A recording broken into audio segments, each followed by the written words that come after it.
Hi,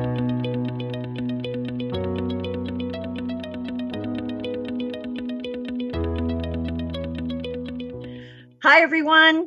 I hope this finds each of you so very well. I'm speaking to you today from my studio in West Orange, New Jersey. Happy to have this opportunity to interview the gifted writer and former creative writing instructor, Dawn Newton, who will be speaking to us today from East Lansing, Michigan. Dawn attended Michigan State University and subsequently earned a fellowship to attend the Johns Hopkins University, where she received her Master's of Arts in Fiction. She is married with 3 grown children. Dawn is the author of 2 books, one fiction and one nonfiction. Her novel, titled Remnants of Summer, is a coming-of-age story of how collective grief and personal guilt threaten the individuals who make up a family. In November of 2012, shortly after Dawn was diagnosed with stage 4 lung cancer, she learned that her cancer had the vulnerable EGFR mutation. In her nonfiction book titled Winded, and a memoir in 4 stages, Dawn writes about living life to the fullest after being diagnosed with stage 4 lung cancer. She has been treated with the drug Tarceva for close to 8 years, and she writes unflinchingly, but with great tenderness, about both her cancer fight and her struggle with depression. This is no doubt going to be a special and touching interview. So I'm so into interviewing and happy to be interviewing Dawn today. Dawn, a really warm, heartfelt welcome to Grief and Rebirth podcast. Thank you so much for having me on the podcast, Irene, and I'm really looking forward to our talk. Oh, that's going to be absolutely wonderful. And I think, and I truly believe that it's going to help a lot of people who are listening to us who go through all kinds of traumas and problems in their lives. And you have some really wonderful ways that you approach your what's happened to you and all that we can all learn from. Well, So thank you. You're welcome. So my first question is, please share your early years with us and tell us about your relationships with your siblings and your parents. Well, thank you.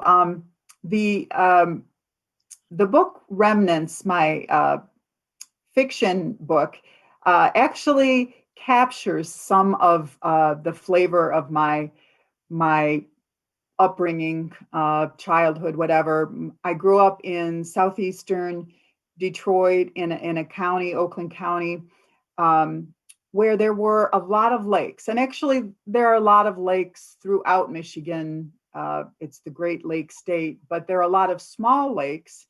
And one of the things that was interesting about the area that I grew up is that you could live in a kind of working class neighborhood, but still have permission to go to the beach. And when I think of my childhood, I think of that as one of the key features. We would go to the beach and swim. I had an older sister and a younger sister, no boys. My father worked for GM. My mom did various jobs throughout time. She was a secretary, so she did different jobs. And we just sort of had a really mellow life when I was younger. And we had a working class ethic. So we all took a babysitting class in middle school and babysat a lot. That was usually our first job. And then we all worked at a lumber store. We passed down the job. So my older sister worked it for a few years, then I worked it, then my younger sister worked it. And I think I really wasn't aware of external details and events. And I really was not very aware of class because I loved the neighborhood I grew up in. We were really close to all of our neighbors. Even if there was somebody in the neighborhood that we didn't interact with, we knew who their names were. So I think it was in my beginning adolescence that I started to see that there there was a lot of dark in the world that I hadn't paid attention to before. Hmm. Uh, but at least you had a secure, loving early childhood, which is a blessing in itself. A It lot of people was. don't get that. It But was. right, but at the end of the life, you say at the end of his life, you say your dad was in a nursing home with MS, and he came alive and became joyous in the shower. So you want to tell us about your dad in that period? Yes, my dad was diagnosed with MS, multiple sclerosis, probably around the time I was in late college, early graduate school. And at that time, my parents were divorced, and my sisters and I kind of took over uh, helping him out. Although they had a good relationship, my parents did a good divorce relationship. Um, we didn't find out until the funeral that he came he came alive when he got in the shower. One of the aides told us that information, and one of the most heart-wrenching things that happened for me when I would go to the nursing home to see him. I was living in Lansing, so I would sometimes drive down after work and see him and then go stay at my mother's house. I went in one time and I was really teary and I said, Dad, I just don't understand why you're not present when I come and visit you. I know that the MS affects your brain, but I miss you so much and I wish I could talk to you. And he spoke very haltingly a lot of the time. And what he said to me is, You're my big girl now. And I I just nearly fell apart at the on the spot. So later, when we saw the aides who came to the funeral, we said, when were you able to talk to him? Because they both talked about him being nice and funny. And I said, when were you able to see that? And they said, he always came alive when we gave him a shower. He loved having a shower and he would joke with us. And he was there. He was there. It was just that I was often seeing him later in the evening and his faculties weren't always together. Yeah. Well, what a blessing, at least that they had that view of him, and you got to hear that. Wow, Yes, yes, wow. But your parents also died 36 days apart. So, and it was during your pregnancy with your second child. Talk about traumatic.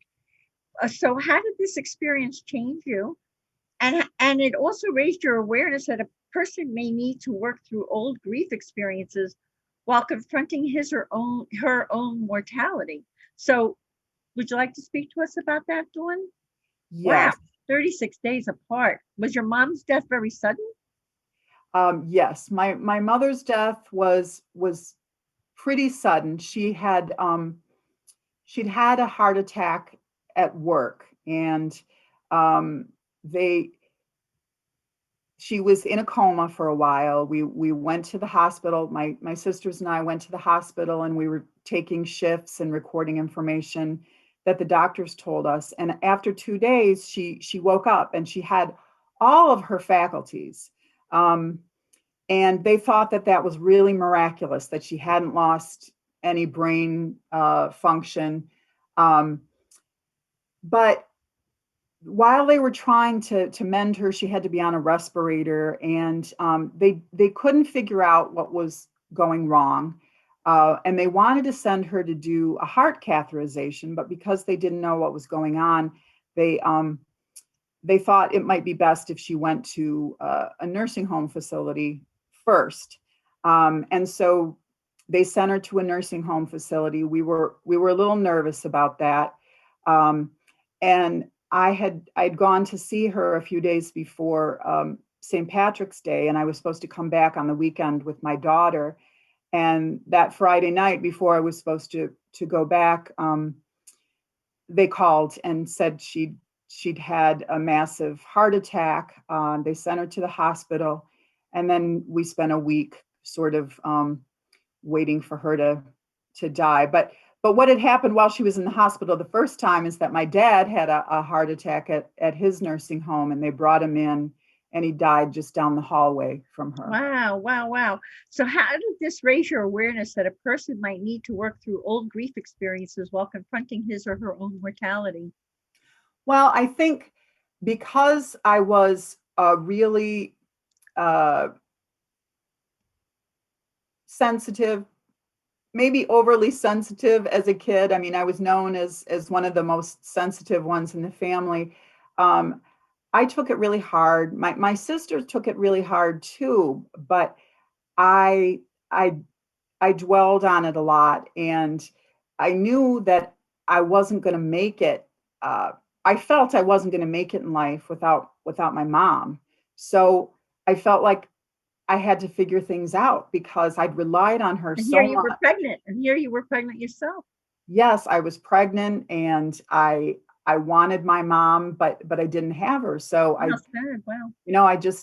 I started therapy and processed the deaths and processed my depression, and I continue to process to this day. I'm one of those people who doesn't ever think that the journey is over. It's it's ongoing. Well, sister, I'm with you because I'm the same way.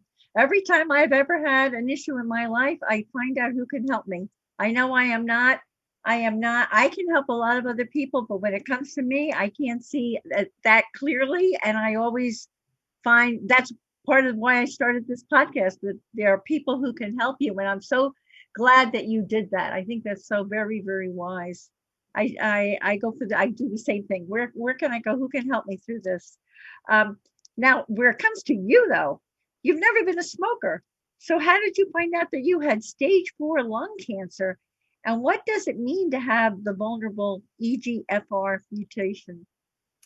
Well, I think one of the most interesting things about lung cancer is that the symptoms don't always appear right away. So, the danger of lung cancer is that you can develop the symptoms, and you can progress fairly far in terms of stages without knowing. And of course, I think we went through years where we just assumed you were only going to get cancer if you smoked. And my mother was a smoker, and I think that contributed to her death, but it was a death of heart disease. For me, I had some weird sensations in my body and my chest. I'd been an asthmatic kid, so I always paid attention to my lungs. And there was weird flip flopping in my chest. And I went to the hospital, and it turned out there was lots and lots of fluid in there. And they did all kinds of tests. I had to have a procedure done to empty my lungs. And then later, the biopsy came back saying that I had uh, lung cancer. And then we found out that it was stage 4 lung cancer that had metastasized to my bones. Oh my gosh. Oh my God. What a shock. Talk about something to grieve about. And what does it mean that you have this vulnerable EGFR mutation? The cancer is actually, it's weird to describe, but the cancer itself is what has the mutation. And all of these lung cancers that they're finding out there, and you often see television commercials about various drugs. They've figured out these various mutations, and they label them things like EGFR or ALK, ALK, or there's one called KRAS, KRAS.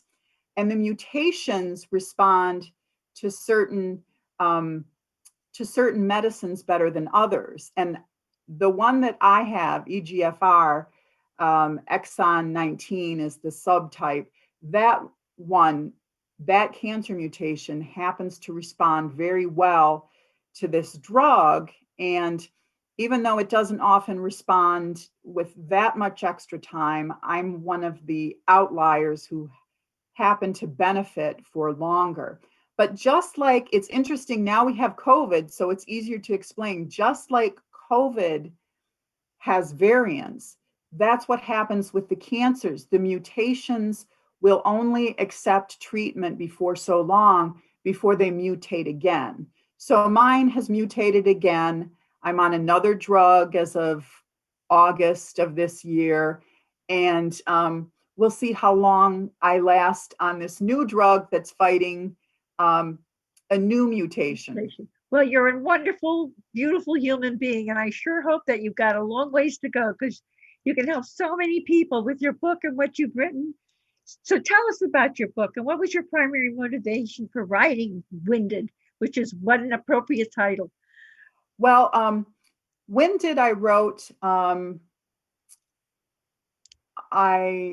think I started journaling right after I was diagnosed. I was diagnosed during one semester, October 2012. The next semester, I only had one class. So I took the next semester off from teaching and I just let the medicine work on me. I assumed that I was dying. And I had two different motivations. One had to do with I'd been a writer my whole book and my whole life. I'm sorry.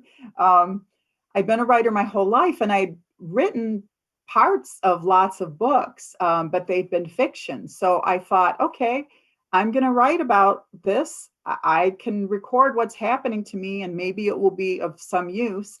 And ironically, that in part came from an old Natalie Wood's last movie, where there's a scene in the movie where they're working with this new technology, this thing that works with your brain and can record things. And there's a scientist in the lab who's a workaholic. She's smoking cigarettes, and she starts to have a heart attack, and she's determined that she's going to record it because she's a scientist, and above all else, she wants to record it. So that came to me when I was trying to figure out what I was going to focus on in this semester off besides healing. So that's how it happened. So in a way, Natalie Wood inspired your book. Yes, she did. That's pretty terrific. In Winded, you openly talk about your battle with cancer, living with the unpleasant side effects of the drug that is keeping you alive, and your struggle with depression, while you cope with challenges, setbacks, and you also experience joy. Tell us about the lessons this has taught you. There must be many. I think for me, they're all sort of woven together. I, as a person who suffers from depression, I've gotten on the bandwagon of mindfulness because I find that it pulls me out of this negative sort of self-talk that goes on in my brain. If I can pull myself out and do some breathing, or if I can pull myself out and focus on a bird or whatever beauty I see outside, or focus on a piece of music, if I can pull myself out of my head, I'm able to appreciate joy more. And some of that involves going back and seeing in my brain these flickers of my parents' faces and things that I did with them. And that's kind of the way that I pulled myself out. Now, dealing with the self-talk is hard because lots of people have voices in their head. And I don't mean schizophrenic voices. I mean, I don't have any education on that I would feel comfortable sharing. But this negative voice that speaks to you and just harangues you and says mean things to you, and why would you want to write a book about cancer? Who really cares? You have to find a way to talk back to it. And that's one of the things I've worked at with my psychologist. And actually, my old psychologist that I had when I was in the Virginia too, she tried to help me move away from that script in my head that was so mean. So how do you do that? Because in the book you call it the voice. So when the voice comes into your head, how do you tell it to shut up or whatever? Sometimes I have to come up with things to say, my psychologist has encouraged me to do it with an accent if I want to, or do it with uh, a voice and sort of make fun of the voice. So take on another persona to shout back or talk back. Um, sort of sort of like diminishing the power. So yeah, I know you want me to do 20,000 things at once, but I need to focus and go through my list. So go away right now, don't talk to me, just let me do my thing, and you keep on prattling in the background if you need to, but just know I'm not going to be listening to you. Wow. So doing those kind of things. That's an interest. That's a terrific uh, tip for people who struggle with these issues. I'm sure a lot of people have that negative self-talk in their heads. When I really was fascinated by your story in the book about a student you had who had cancer, and his name was Jeremy, and he impacted you tremendously, and you learned a lot from knowing him. Would you like to share that with all of us?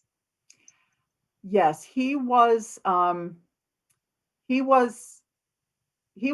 incredible and an incredible role model for me. Um, How old was he he, when you met him? he was 21 when I met him, And he died and of cancer. How old was he? he died, I think, I don't know if he was still 21, but he died the year Wow. after I met Oh, him. wow. Mm. But he'd been diagnosed when he was 14, so Mm. he'd lived with his cancer for seven and a half years. And the reason that uh, we connected was in part because I wanted to self-disclose the first day of class. And I said, I want to be transparent, and I want you to know that I have cancer. This is going to be an experiment for me in terms of how I'm going to teach with the cancer. And I don't want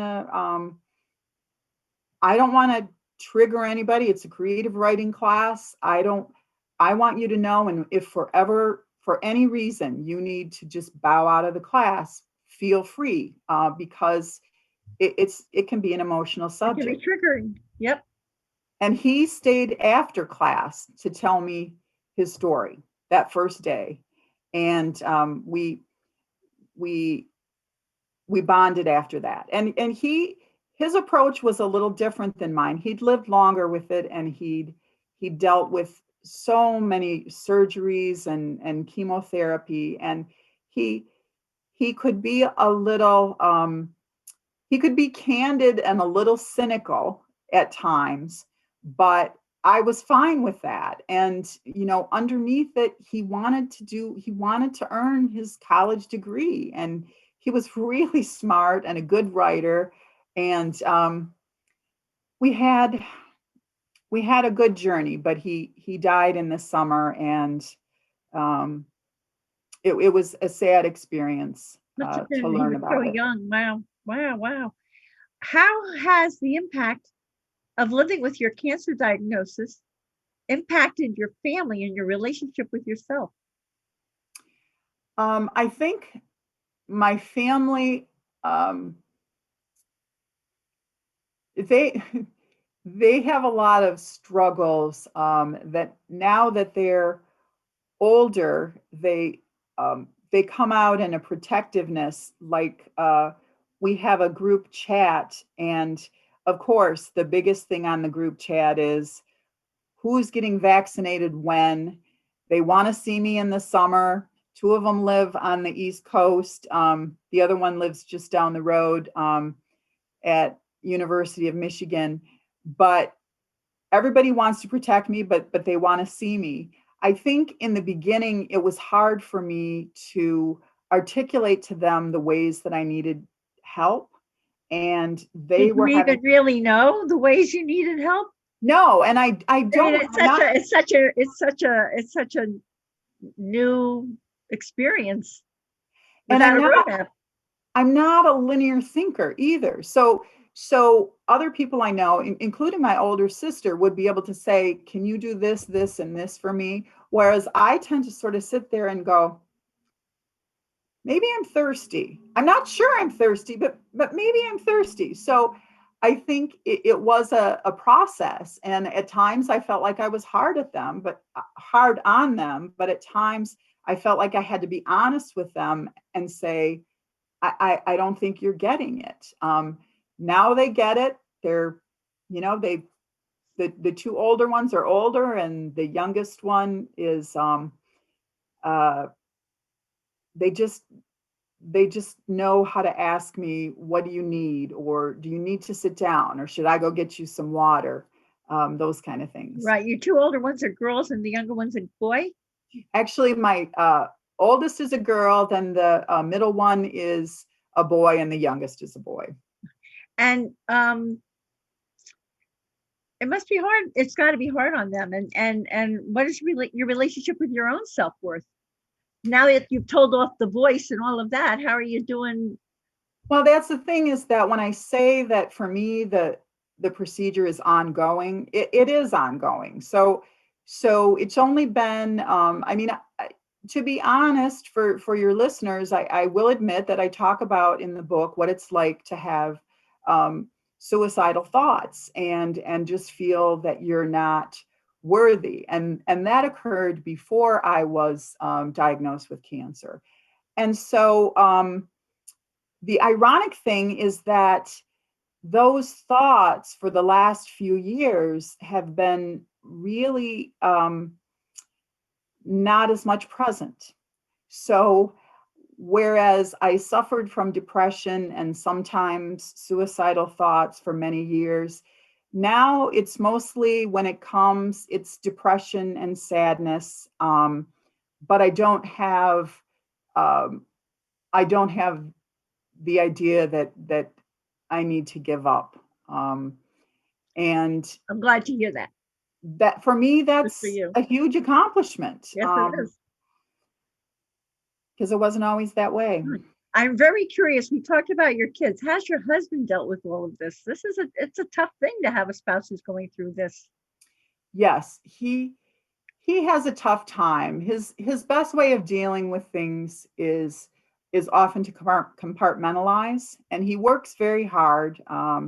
And he's now, since I've been diagnosed, had the bulk of the the work life, the bulk of the money making. I've actually tried it several times since I've been diagnosed to get a, a, a money paying position, but it's harder when you're older. And I may be unfair, but I think it's harder when you're an older female. And I'm at the point now where I have so many appointments, and I get fatigued easily, that it's getting harder to look at that. So my husband sort of bounces back and forth between trying to be present, and then we try and support him so he can do his job. And I think it's challenging for him because he's experienced the loss of his mother and a brother in the last few years, and he's got his own grief journey that he needs to work through, while he's working through an anticipatory grief Right. journey about me. Right. Absolutely. I thought about him. What led your oncologist to tell you that he does not view you as terminal the way he views his other stage 4 patients as terminal? And how did that impact you when he also told you he wanted you to live your life and plan on living into the future? I think I'm a realist, and he is a very, very hopeful oncologist. And the main distinction that sets me apart is that there are a few people, not a lot, but there are a few people who kind of skew the statistics. So generally, you're supposed to have maybe it used to be 18 months, and then it became 2 years, 2 to 3 years. But I blew the statistics out of the water for my first drug. And he is extremely hopeful and before I met him, he'd written an article about the balance between hope and realism. And I read the article before I ever met with him. And he does tend to the hope. So sometimes I have to tell him, look, I'm going to add a little grain of salt here. I'm going to keep positive. Don't worry. I'm going to stay positive. I'm going to keep charging ahead as much as I can. But I'm going to leave most of the hoping to you. And I'm just going to live my life, put one foot in front of the other, make goals. And so I come up with goals, 5-year plans, 2-year plans. And that's been very helpful. I can imagine. And you know what? To me, it's so fortunate that you have such a compassionate, positive thinking doctor. Because so many, you go to a doctor's office and sometimes you think they're brilliant, but can we find a personality over here? Yes. He has a very charismatic, caring, big personality, very, very empathetic and sympathetic. Yeah, that in a situation like you're going through, he sounds ideal. How has dying with cancer helped you to live with hope? And I love that you've come to believe that instead of being a rube, you are a ruby. Tell us all about that. That's beautiful. Thank you so much. I have to credit my friend Barb. She had given me a ring once, and had she gave it to me because I had talked about how I just felt like I was a country bumpkin a lot of the time, and in spite of my education, I felt like I I just didn't know what the classy, smart, advanced people did. And I kept on repeating rube, rube. And so the next time she saw me, she gave me this ring and said, it's an old ring. I had it. I loved it. I want you to wear it. It's a ruby. You're a ruby. Oh, that's So, beautiful. That's beautiful. I would wear that ring every day to remind myself. And what do you mean by your statement that one needs to be open to healing forces in the universe? I think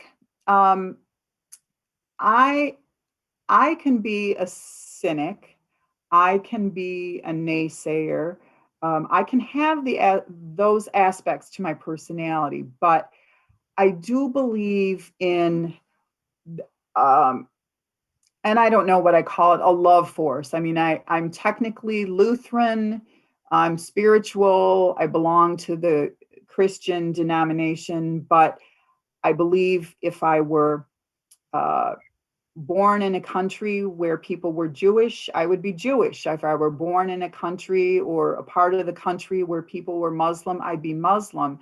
So I believe in this life force, and uh, it's very much about love. And that's the part of your book that I really latched onto is this idea of, um, I don't know what I believe about heaven. I don't know what heaven is, or even if there's a heaven. But what I do believe is we we owe each other and ourselves. Uh, we, we we need to show love, and I can be ornery and grumpy, and when I am, I hate myself. So I make mistakes, but I do believe that there's this love in the universe that we can tap into. And if we can tap into it, then um, I think it can empower us and heal the the dark side of us. So I don't want to believe that um, my progress once I've been on drugs with cancer is the result of someone intervening on my behalf and healing me. Yet I do believe that things happen. We don't know why they happen. And it's a mixture of science and, positivity. They're trying to encourage people to be positive.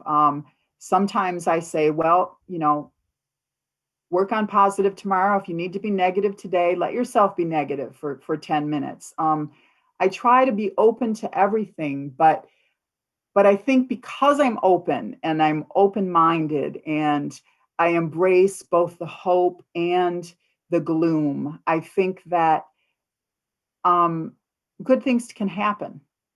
And It they are doesn't mean, happening. You're here talking to me today. This, yeah, they can happen. That's, yes, absolutely.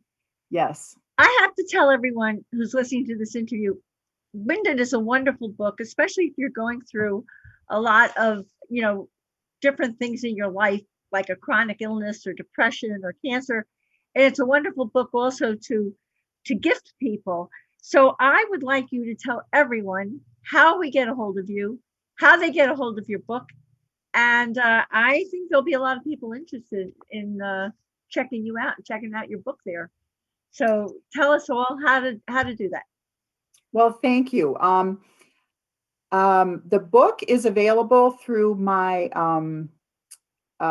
publisher, which is Apprentice House Press, and you can go on their website, Apprentice House. I've got a link for it, but I don't have it in front of me. And if you tell them the word summer, you can get a reduced rate of 20% off of the book. So you can say the word summer and get a reduced rate off of Winded? Well, that's a good question. I know that my publicist was offering it for Remnants, which is my new book, a novel. So I don't know. I think it might work. Yes, but Winded is also available at the press, and it's available at any fine bookstore would be able to order it. Okay. Is it also available on Amazon? It is. It is available That's on great. Amazon and Barnes and Noble. And Barnes and Noble. Great. Yeah. Thanks, Dawn. And of all people in the world, what is Dawn Newton's tip for finding joy in life? I think it's mostly about images. For me, I love images, even though I'm not a visual artist. If I see something and I can memorialize it, like in the office that I'm sitting in now, which is my daughter's old bedroom, I get to see lots of images, things from her life. She's got a bulletin board. There's a picture on the wall that I used to tell stories from. But outside, when I look outside some mornings, there are these two big birds, and I don't know what kind, big, wide wingspans. And it's just fun to see them soar. And I try to distract myself with those things. So if I'm focusing on work, I try and stop and go, wow, look at that. How about that? Or I listen to music and I just dance to it, or I sing to it, or I just marvel at the lyrics. That's my way of finding Sounds joy. like you get right into a present moment. And, Yes. and you enjoy your present moment and you're mindful with it. Yes. That gives you joy. Okay. Well, Dawn, thank you so much from my heart for sharing your book and your story with us today in this really special, thought-provoking interview about your book, Winded, a memoir in 4 stages that drills down into the essence of what it means to be human, with its challenges, joys, and setbacks, including a diagnosis of stage 4 lung cancer. This is a worthwhile read for anyone who's ever struggled with depression, cancer, or a chronic illness, and is also a worthwhile read for people close to that person. I have no doubt that anyone who reads Winded, a memoir in 4 stages, will agree with me that Dawn is most definitely a Ruby. And here's a loving reminder, everyone, that you can see the show notes and all Grief and Rebirth podcast episodes on ireneweinberg.com. And make sure to follow us and like us on social at Irene S. Weinberg on Instagram, Facebook, Twitter, and YouTube. As I like to say, to be continued, many blessings, and bye for now.